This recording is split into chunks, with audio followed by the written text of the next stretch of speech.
Hello, hello. My limited edition Romwad hoodie came, and I could basically land an airplane in this thing.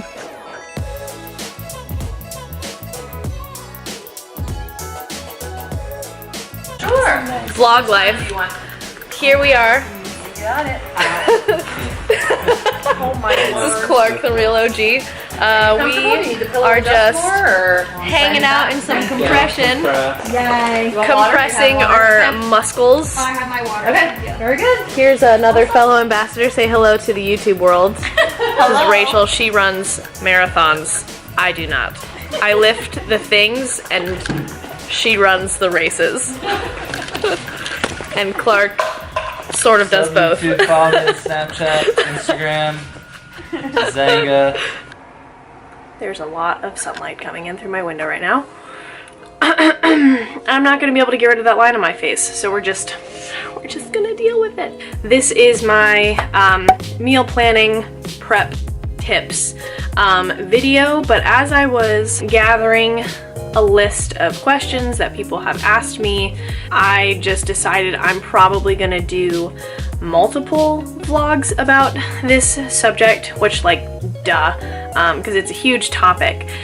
So today I am, yes, going to address meal planning, but I'm gonna start by addressing it a little bit differently than I think people would expect, rather than just jumping straight into like, so make sure you have all of your matching Tupperware. I'm gonna talk more about mindset and just like initial things that you need to be aware of before you even take the first step of like prepping all of this food. Today I'm going to share with you like the top 5 tips that I use in my life. First of the 5 that I want to talk about is mindset. Something that I really needed to grow in my life before I was able to be consistent with my diet was just changing my entire mentality about food. And the things that helped me see food differently in my life was focusing on not food. And I know that that sounds like so trite and so stupid, but I learned to appreciate food when I realized that it was the fuel that allowed me to live life. Life is the important thing. Food is not the important thing. Life is the important thing. One of my favorite actors, Chris Pratt, actually addressed this wonderfully. Like, everyone knows about his huge like weight loss transformation and whatnot.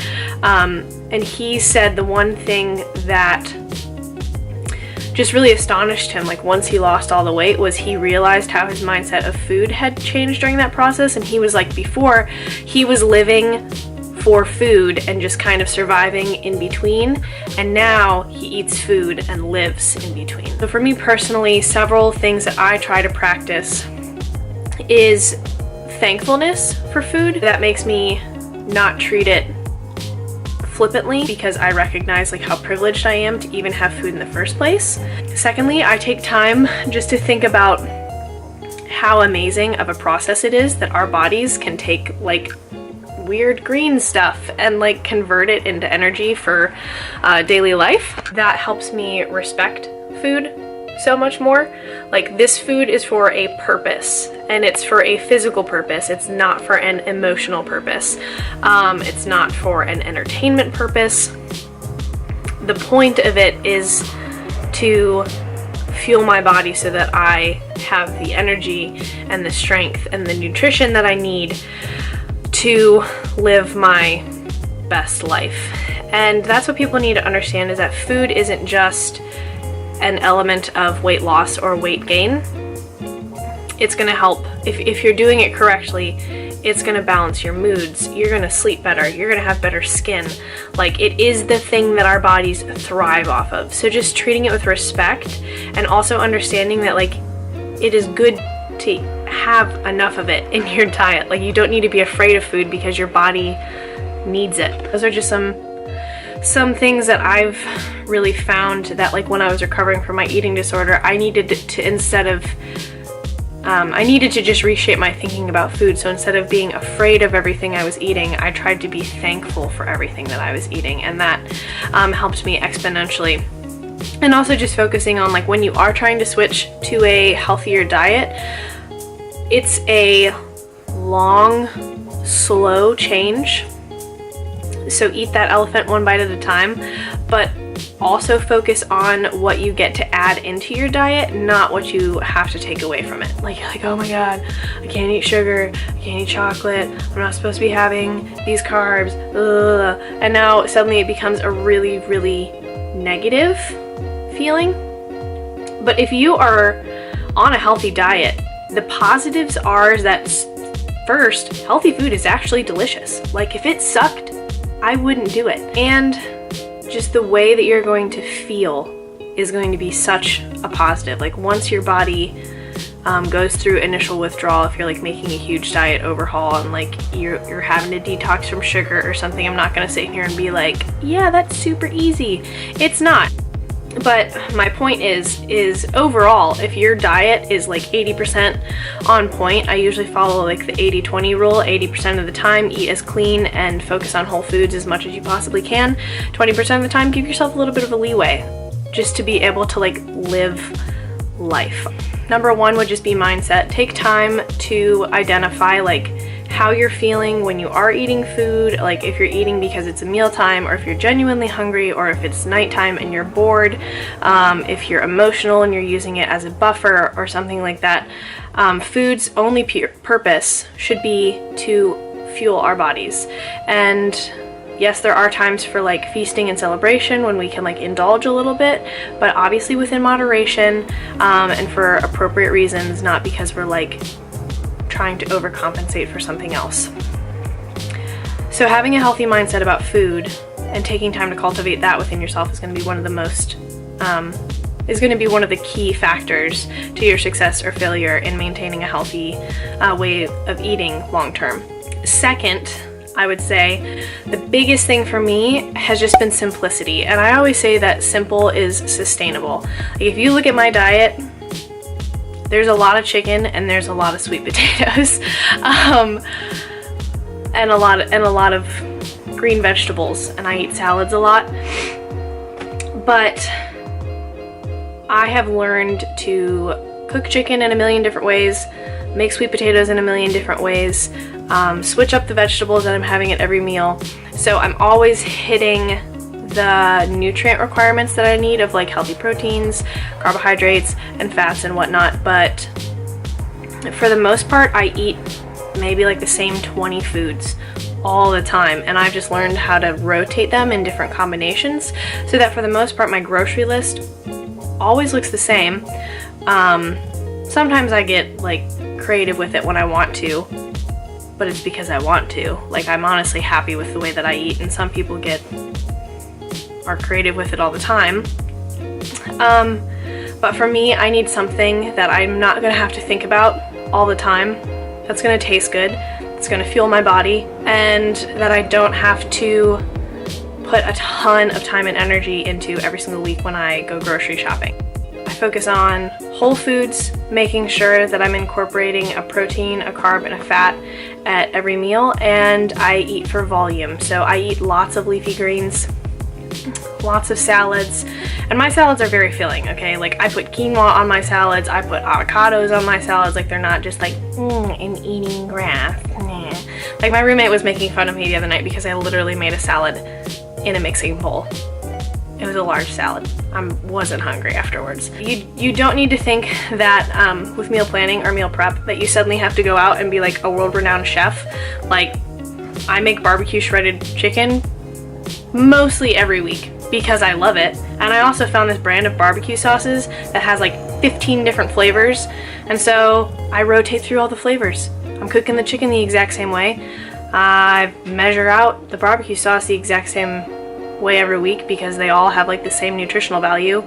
They just taste a little bit different. So I'm buying the exact same things, but in my brain, like, it feels like I'm having a lot of variety because it tastes different. Keep it simple, figure out what you like to eat, and then just have like 3 or 4 variations of the same meal that you can just rotate through, because at the end of the day, simple is sustainable. But number 3 for me would be use your resources. So I honestly would not be able to eat the way that I do if it wasn't for a food scale and MyFitnessPal. These two are lifesavers, and I highly recommend them to everyone. You're gonna spend like a little bit of money on MyFitnessPal because you do need the premium version of the app if it's gonna be like worth your time at all. And all that is it's a nutrition calculator and tracker, and it's got a huge database in it, but you're able to like enter and create your own meals and recipes and whatnot so that it's unique to you. I think awareness of what you're eating is one of the huge factors into whether or not you're going to be successful in your diet, whether that's like maintaining weight or whether you're trying to gain weight or whether you're trying to lose weight. You can't just guesswork, okay? You're going to have a lot of fluctuation if you're just guessing about everything. The nice thing about macros is everything is measured data. So you can see like where you went off track a little bit. You can see, you're like, oh, I have been eating way too much fat. Maybe I should dial down my fat a little bit and ramp up my carbs a little bit so that my energy levels are better. The main things you're gonna need are a food scale so that you're being consistent within your proportions every week, and MyFitnessPal so that you're making sure that you are hitting all of the nutrients that your body needs. And this is when I think people get stuck in their heads a lot about the number game behind things. It's really easy for people to get paranoid about like, oh my gosh, I have so and so many calories to eat today, or like, I'm eating too much, I'm not eating enough, da, da, da, da, da, da. The beautiful thing about macros is that it is scientifically what your body needs to function best. And it will tell you, like right on the app, let's see if I can pull it up here. At the top of the screen up there, you can see how much I have allotted for carbs and fats and protein. So I, right now, with my body weight, my activity level, my height, my age, my gender, I am at 220 grams of carbs, 65 grams of fat, and 155 grams of protein. And that comes out to 2,085 calories. And that's just because of the macros that I'm at. You could have 2,085 calories and it could be all from carbohydrates. So focus on the macros and the calories will work themselves out, if that makes sense. Point number 4 would be fail to plan, plan to fail. Before I ever go grocery shopping, I get a notebook out. I make a list of, I know I'm gonna have breakfast and a snack and lunch and a snack and dinner and a snack. So I eat 6 times a day. And so I will just in my brain be like, what are the proteins, carbs, and fats that I want to have in breakfast? What are the proteins, carbs, and fats that I want to have for my snack? What are the protein, carbs, and fats that I want to have for my lunch? Da, da, da, da, da, until I've made my meal list. Then I put all of that into MyFitnessPal on like a fake day and see how the numbers line up. And then all I do is I don't change the ingredients of anything. I just toggle back and forth on the serving sizes until I've hit the proportions of the macronutrients that I need. Never guesswork meal planning. Like, know what you want to eat, make the grocery list, make sure that your numbers line up so that then when you do go to the store, you know how much of everything you need to get so that you don't wind up with too little of something or all of this wasted food, and then go along with your meal prep. Number 5 is going to be, when in doubt, portion it out. Now this one I think comes in really, really handy when you're out and about. Like, there are days where you just can't take food with you, or you're out with people. Some people aren't comfortable like taking a food scale out to restaurants. I have done that before, and you just go with it. When in doubt, portion it out. And so what I mean by that is to figure that out when you don't have a food scale with you and you're out in public and you don't have any resources or the MyFitnessPal app or whatever, is to just use your hand. So the palm of your hand, ignore my hands, I know it's a It's a crapshoot, okay? It's fine. The palm of your hand is about the serving size of what you would need for 1 serving size of protein. So that comes out to about 4 ounces. So you can either think about the size of a palm of your hand or the deck of cards would be another good one. So that would be your protein serving. Carbohydrates would be the size of your fist, so like a giant fistful of rice or something. That would be your carbs. Fats are 2 fingers. Finally, you also need to make sure that you're incorporating fiber and green leafy vegetables into your diet. So if you have the opportunity to get a salad when you're out, because I think they're the easiest things to control in terms of portions, you're gonna go for 2 handfuls of green leafy vegetables, or vegetables of any kind that just haven't been cooked. And I'm not talking corn and carrots, I'm talking like greens generally. And then if you have anything else that you want to add on to it, like dressing or a sauce of some kind, go by your thumb. So that would be about a tablespoon of sauces or something, like on a sandwich. Those are my 5 tips of just how to approach eating food in everyday life. There's going to be a follow-up video to this one where I'm going to explain MyFitnessPal, because it's a doozy when you're first getting used to it, especially from like where the app was. I've been using the app for literally 6 years, so like the day that it was created,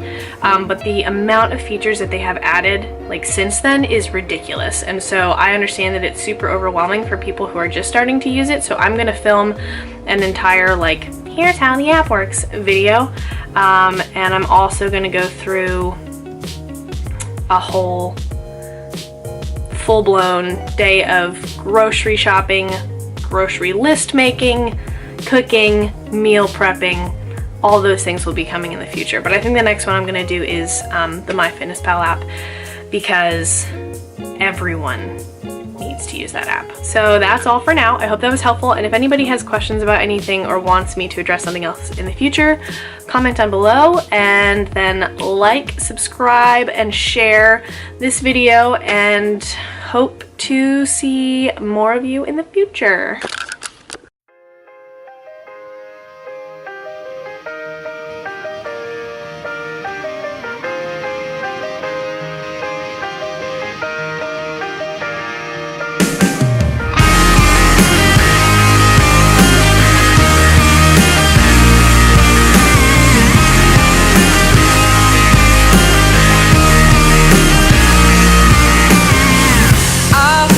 The weight of your world as it crashed down into my mind. I felt the weight of your burdens like they're all mine.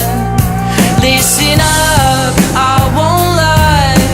Nobody likes it when you call them. My loaded gun fires tonight. Nobody likes it when you call them out. Suddenly I wanted to change, but I won't just to save you. Suddenly I wanted to change, but I won't pull you away. No, I won't pull you away. No, I won't pull you away. It takes a concrete will to take the ripples of life, but your heart wasn't open, so it floods mine. Listen up, I won't lie. Nobody loves it when you call them. My loaded gun fires too